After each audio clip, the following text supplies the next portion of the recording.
Hello. Everyone's just walked out, so hopefully, hopefully you won't all walk out whilst I'm talking as well, and I'll manage to entertain you for a bit. September last year, I basically took a big career change, which I sort of felt called to for probably about the 10 years before that. And that was really because I have seen my mission basically in the workplace, and sharing the gospel with colleagues in the workplace, encouraging Christians around me in the workplace. I was very impacted about that at Arm, where I worked for a number of years, where there was a very strong workplace fellowship there, which really impacted how I went about my work. And so I wanted to get involved in something like that. And I came across this organization that says Transform Work. If you could see the full slide there. I became a trustee for them, and also an ambassador for them in the Cambridge area. So basically trying to help Christians around here feel equipped and supported and encouraged in their workplace. So if you go on to the next slide, you can just about see this. So I think everybody knows that this is a pie chart fest, basically, but everybody knows that you'll be familiar with the first pie chart, which says, we spend most of our working day in the workplace. And the great thing is, this was a survey that Transform Work ran a few years ago. Most people think their work is important to God. So that's really encouraging. But the next one says, where do you find it hardest to live as a Christian? 3/4 of us find the workplace the hardest place to live as a Christian. That's where we're spending 50% of our day, every single day during the week. It's the hardest place that we could be. Encouragingly, 3/4 of us know at least one other Christian in the workplace. But on the last one, 6 out of 10 of us have never prayed with a colleague in the workplace. Now, if you to put that into church context, imagine if we were to say 6 out of 10 of us had never prayed with somebody else in the church. It would just be ridiculous, wouldn't it? But 3/4 of us know another Christian in the workplace, and we haven't prayed with them.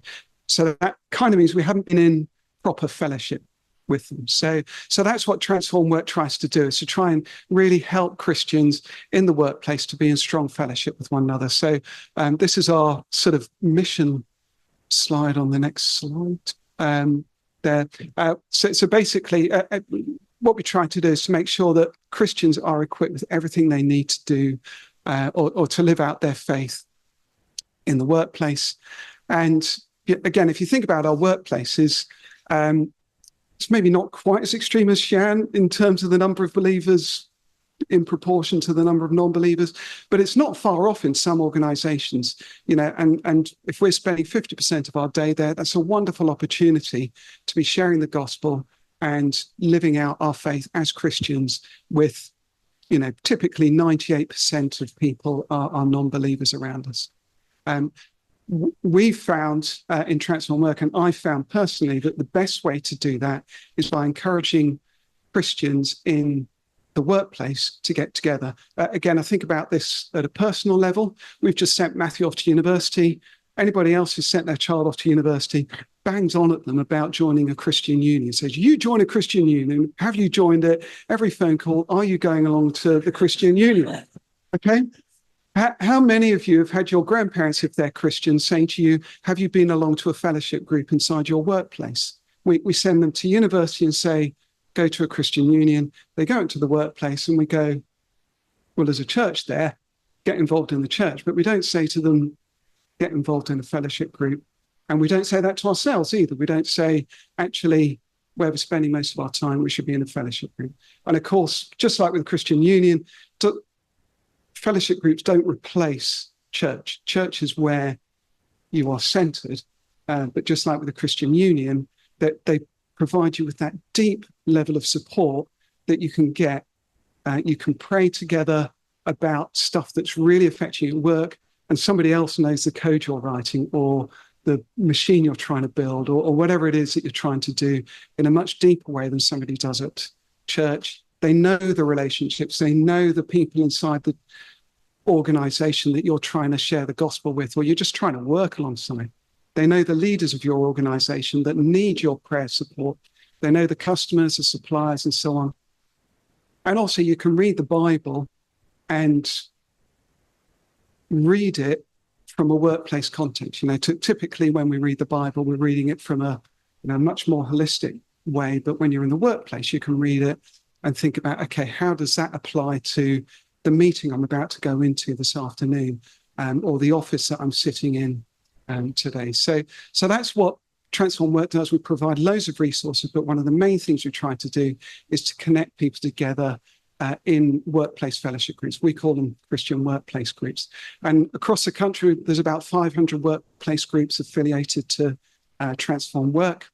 And what we do is we have ambassadors, and each ambassador has about sort of 20, 25 workplace groups that we try and support and encourage and set up new groups and so on. So on the next slide, so why this is jolly good is, firstly, you may remember that we studied the LICC 6M's model of living day to day. All of that, if you were to show this to pretty much any workplace, the first 5, they go, oh, those are really good cultural values. We really do want those inside our company. They may not be quite so keen that you're going to go out and share the gospel and try and convert people to Christ. But if you're not doing the first 5, there's no way you're going to do the 6th one. Okay, so having organizations that help you with that is really important, and having colleagues around you that support you in that is really important. And then on the right-hand side, this is all stuff that brings a benefit into the organization. I think probably the most important one is that if you're feeling supported and encouraged as a Christian coming into work, you're going to do your best work, okay, because you are confident in your faith. You're bringing your proper identity. Identity is a big word nowadays in the world. You're bringing your proper identity into the workplace. You're not leaving anything at the door and going, well, I can't possibly bring my Christian faith into the workplace because I'm not allowed to. You're confident in doing it. And that increases engagement, commitment to colleagues, commitment to the workplace, obviously increases ethical standards because it's biblical standards, and lots of other things as well. And then the next slide is also quite good fun, because you can do events inside the organization, and you can share the gospel in lots of different ways. And these are just some examples of ways it's been done in hospitals, councils, big companies, small companies, lots of other ways as well. So what I'm doing here in Cambridge, I think is the next one. One of the things I do is I get leaders of workplace groups together every 6 months. And this is a sort of smarty chart of the last one that we had in October. On this side, sorry for those on Zoom, there's, I think, about 25 companies now in the Cambridge area that have all got Christian workplace groups that are all sort of integrated into Transform Work. So that's really great. What I like, though, is on the left-hand side, these are all the churches that people from those workplace groups worship at on a Sunday. So all of these churches, if you go on to the next slide, are sending their congregations into their workplaces. And I thought Rob actually sort of spoke about this on Sunday when, in Mark's Gospel, where, he was saying that Jesus brought the disciples to him to learn from him and then to send them out. And for all of those people who are in Christian workplace groups they're all in a mission field, and they're all different mission fields, but they're all mission fields in exactly the same way as, again, Brendan or, our other mission partners as well are out in the field as well. And then if you go to the final slide, no, there's 2 more slides. So where I've circled, so those are Christian workplace groups that didn't exist a year ago. So we've managed to set up, I think, 5 or 6 different Christian workplace groups over the past year, which is great. Has so encouraged the people there. Some amazing stories coming out of God's provision. I could talk for hours and hours about this now, but anyway, just wonderful stuff going on. And then final slide is maybe some things to pray about. So the things that I've said is that maybe we could pray that, fundamentally that, that pie chart that says that, Christians find the hardest place to be a Christian is in the workplace. That every Christian in Cambridge, let's pray that every Christian will be confident going into their workplace and confident in their faith. Okay. And that through that, offices, teams, organizations will be transformed through the influence of believers in their workplace.